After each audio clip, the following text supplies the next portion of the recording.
दोस्तों नमस्कार। उत्तर प्रदेश के चर्चित ऊर्जा मंत्री अरविंद कुमार शर्मा इन दिनों फिर चर्चाओं के केंद्र में है। अब अरविंद शर्मा के से हमारे जो दर्शक हैं वो तो पहले से ही परिचित हैं। अरविंद शर्मा बड़े प्रधानमंत्री नरेंद्र मोदी के उस समय से बड़े चहेते और सूरमा अधिकारी रहे जब वो गुजरात के मुख्यमंत्री थे। अरविंद शर्मा के बारे में जैसा कि आप लोग जानते हैं कि मूल रूप से तो ये उत्तर प्रदेश के मऊ के रहने वाले हैं, लेकिन आईएएस में इनका चयन गुजरात कैडर के लिए हुआ था। और गुजरात कैडर में जब इनकी सेवा काल के आरंभिक वर्ष थे, उन्हीं दिनों नरेंद्र मोदी मुख्यमंत्री बन गए। नरेंद्र मोदी की तो नज़रें बड़ी पारखी हैं और वो अपने काम के आदमियों को बड़ी जल्दी तलाश लेती हैं, तो उन्हें जो हुनर वो चाहते थे वो हुनर उनमें नज़र आया अरविंद शर्मा को। तो अरविंद शर्मा पहले दिन से ही नरेंद्र मोदी की नज़रों में चढ़ गए और उनके पूरे मुख्यमंत्रित्व काल में गुजरात में उनको महत्वपूर्ण पोस्टिंग मिलती रही। गुजरात से फिर जब वो प्रधानमंत्री बन के दिल्ली आए नरेंद्र मोदी, तो उन्हें भी अपनी कैबिनेट सेक्रेटरीट में लेते आए और फिर उनको इस तरह से प्रचारित किया गया कि जैसे बहुत ही वो अद्भुत क्षमता के धनी हों, बहुत बड़े तीरंदाज हों प्रशासनिक मामलों में। और फिर उनको प्रधानमंत्री कार्यालय की पूरी कमान सौंप दी गई। उन दिनों ये प्रचार हो रहा था कि आज तक कोई ऐसा प्रधानमंत्री नहीं आया जैसे नरेंद्र मोदी जी हैं।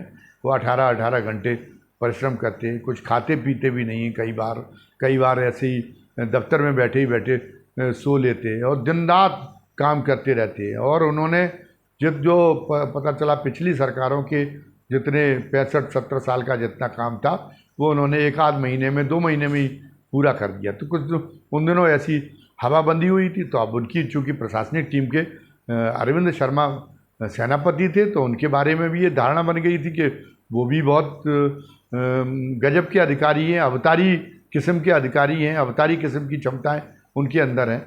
इसी बीच में ये हुआ कि 2022 के उत्तर प्रदेश में 2022 के विधानसभा चुनाव के पहले ये एक बनाई गई धारणा कि यहाँ उत्तर प्रदेश की स्थिति बड़ी ख़राब है।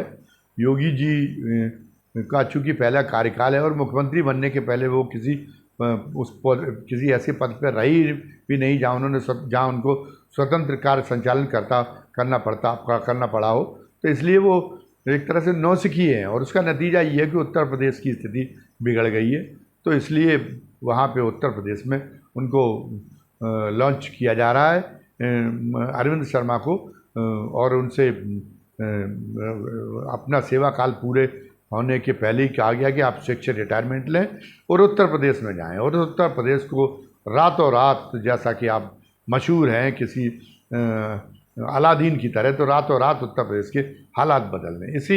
इन्हीं चर्चाओं के बीच वो जब लखनऊ पहुँचे तो अब स्वाभाविक था कि अब प्रधानमंत्री के भेजे हुए हैं, उत्तर प्रदेश के मुख्यमंत्री होने वाले हैं, तो सारे यहाँ के दिग्गज और सारे जो है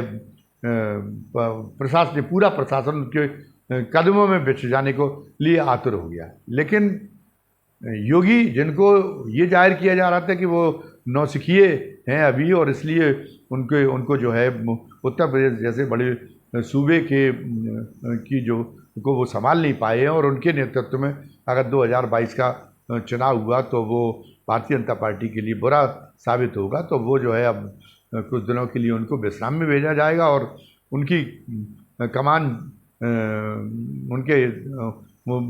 वो अरविंद शर्मा संभालेंगे। तो इस माहौल के बीच में तो लोगों को उम्मीद थी कि जब ये दूत आया तो योगी भी हताश होके और समर्पण की मुद्रा में रहेंगे उनके अरविंद शर्मा की में। लेकिन ऐसा लगा कि योगी ने पहले दिन से ही अरविंद शर्मा को उनकी हैसियत दिखाने की ठान ली थी। तो इधर वो आए और उधर अरविंद शर्मा उधर योगी जी जो है बिना केंद्रीय नेतृत्व की हनक की परवाह किए बिना वो गोरखपुर चले गए। अब उनकी बड़ी स्थिति विचित्र बन गई अरविंद शर्मा की। इस बीच में उन्होंने विधान परिषद का पर्चा भरा और योगी मुख्यमंत्री बनने की तो बात क्या है, योगी जी ने जो उस समय 2022 के पहले का जो कार्यकाल बचा था उसमें उनकी स्थिति बहुत दयनीय बना दी, मंत्री तक नहीं बनाए।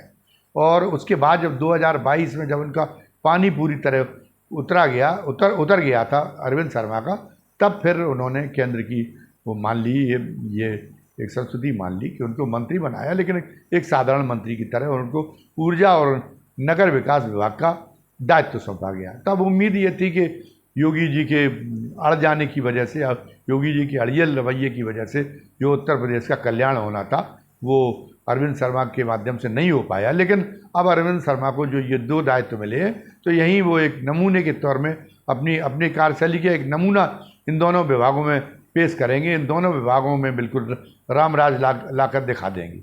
लेकिन इन दोनों विभागों की स्थिति योगी अरविंद शर्मा के कार्यकाल में इतनी गई गुजरी हो चुकी कि बिजली विभाग में तो लोग श्रीकांत शर्मा को याद करने लगे, जो पहले कार्यकाल में योगी जी के ऊर्जा मंत्री थे। लोग कह रहे कि श्रीकांत शर्मा अच्छा खासा चला रहे थे, ये कहाँ से इनको लाद दिया गया इस विभाग के ऊपर। उसमें भी भारी कमीशन का बोलबाला हुआ। नगर विकास विभाग में भी 70% तक कमीशन चल रहा है। ईओ की पोस्टिंग में और नगर अधिकारियों की पोस्टिंग में खुलेआम मतलब इतनी बड़ी बोली लगती है। और यही हाल ऊर्जा विभाग में ये कि ऊर्जा विभाग की भी स्थिति ये हो गई कि ऊर्जा विभाग की वजह से भी लोग त्राय कर उठे, और ये कहा जाने लगा कि जो 2027 का चुनाव में अगर भारतीय जनता पार्टी का उत्तर प्रदेश में बेड़ा गर्क होगा तो इनकी अरविंद शर्मा की कार्यशैली की बदौलत होगा। तो जब अरविंद शर्मा फिर छटपटा गए, वो सुपारी लेके आए थे बिजली विभाग की कि बिजली विभाग का हम निजीकरण कर देंगे। केंद्रीय नेतृत्व के जो ये लोग हैं कि जिनको निजीकरण में बहुत तमाम सरकारी उपक्रमों के निजीकरण में जिनको प्रवीणता प्राप्त हो, जिसके पीछे उनके अपने लाभ भी छुपे हुए, तो उसी लाभ की गरज से वो और अरविंद शर्मा को उन्होंने भेजा था कि हम लोग बंदरबांट करेंगे और आप निजीकरण करा देंगे। लेकिन योगी जी ने इंजीनियरों को एक तरह से उकसा दिया और इंजीनियर निजीकरण के खिलाफ इस कदर आमादा हो गए कि उनकी जो है बोलती बंद हो गई अरविंद शर्मा की हालत पतली हो गई। अरविंद शर्मा में इतना बेफर गए कि वो सार्वजनिक रूप से उनको ये कहने में लग गए कि सार्वजनिक रूप से इस बात का रोने लग गए कि मेरे ऊर्जा विभाग में चलती नहीं है, सारी पोस्टिंग ऊपर से होती, मेरी तो जेई भी बात नहीं मानता।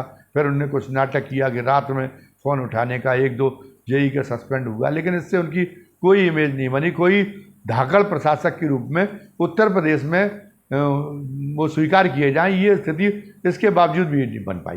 फिर चुप होकर बैठ गए। अपनी क्रांतिकारिता दिखाने के बाद में भी जब उनकी छवि ऊंची नहीं हुई, जब उनका कद नहीं बढ़ा, तो फिर वो चुप हो गए। उन्हें समझ में आ गया कि अगर ये चलना है, उत्तर प्रदेश में अगर काम करना है, तो उत्तर प्रदेश में योगी जी के अनुचर बन के ही काम करना, को अपनी नीयत समझना पड़ेगा, वरना लेने के देने पड़ जाएंगे।